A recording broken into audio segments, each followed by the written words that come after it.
છોટાઉદેપુર જિલ્લાના ખેડૂતો જાત મહેનત જિંદાબાદના સૂત્રને સાર્થક કરવા શ્રમદાન કર્યું. તંત્રની ઘોર ઉપેક્ષાનો ભોગ ખેડૂત બન્યા છે. પાઇપલાઇનમાં ભંગાણ સર્જાતા જાતે કામે લાગ્યા. યલકાર ન્યૂઝ છોટાઉદેપુરની ટીમ તેમની પહોંચી વહારે. બોડેલીના તોતરમાતા ગામની સીમમાંથી પસાર થતી નર્મદા સિંચાઈ વિભાગની પાઇપલાઇનમાં 3 જગ્યાએથી ભંગાર થતા ખેડૂતો શ્રમદાન તેમજ આર્થિક ભોગે કામ કરવા મજબૂર બની તેમની વહારે જઈ તેઓની સમસ્યાને વાચા આપવા પ્રયત્ન કરાયા. બોડેલી તાલુકાના તોતરમાતા ગામની સીમાના ખેડૂતોની રજૂઆત સિંચાઈ વિભાગના બહેરા કાને ન અથડાતા ખેડૂતો જાત મહેનત જિંદાબાદના સૂત્રને સાર્થક કરતા જાતે જ કેનાલના પાઇપલાઇનનું મરામત કરવા મજબૂર બન્યા છે.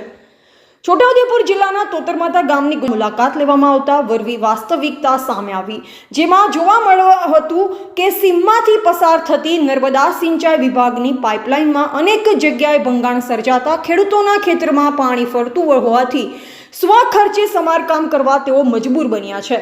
બોડેલી અને કુંડી ઊંચા કલમ વસાહતની સીમમાંથી પસાર થતી નર્મદા સિંચાઈની કડીલા માઇનોર કેનાલની પાઇપલાઇન ગુણવત્તા વિહીન બનાવી દીધી હોવાનો આક્ષેપ ખેડૂતો દ્વારા કરવામાં આવી રહ્યો છે. કુંડી ઊંચા કલમ વસાહતના ખેડૂતો દ્વારા જણાવેલ કે 30 વર્ષની રજૂઆત પછી લાઇન આવેલા તે પણ હલકી કક્ષાની બનાવી આપી છે, જેના કારણે વારંવાર લીકેજ થાય છે. સરકારી તંત્રને રજૂઆત કરીએ છીએ, પણ તેના પરિણામલક્ષી નિરાકરણ તરફ જાણે દુર્લક્ષ સેવાઈ રહ્યો હોય તેમ લાગી રહ્યું છે.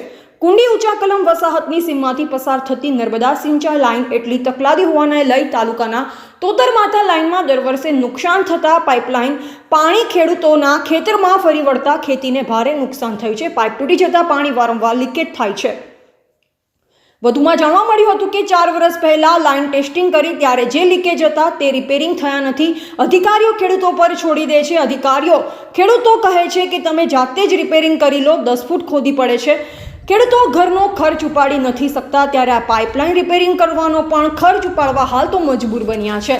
પાઇપલાઇનમાં નજીકના અંતરે અનેક જગ્યાએ ભંગાણ સર્જાતા ખેતરોમાં પાણી ફરી વળવાનું ચાલુ થતાં ઉનાળા પાકની વાવણી પહેલાં જ ખેડૂતો પોતાના ખર્ચે પાઇપલાઇન રિપેરિંગ કરવા કામે લાગી ગયા. ત્યારે તે કહેવું ક્યાંય ખોટું નથી કે નજીકના જ ભૂતકાળમાં કમોસમી વરસાદના કારણે પાયમાલ થયેલા ખેડૂતો હાલ તંત્રની ઘોર ઉપેક્ષા તેમજ બેદરકારીના કારણે ખેતી કામ છોડી મજબૂર બન્યા છે. રિપોર્ટર ઇમરાન મિર્ઝા, છોટાઉદેપુર.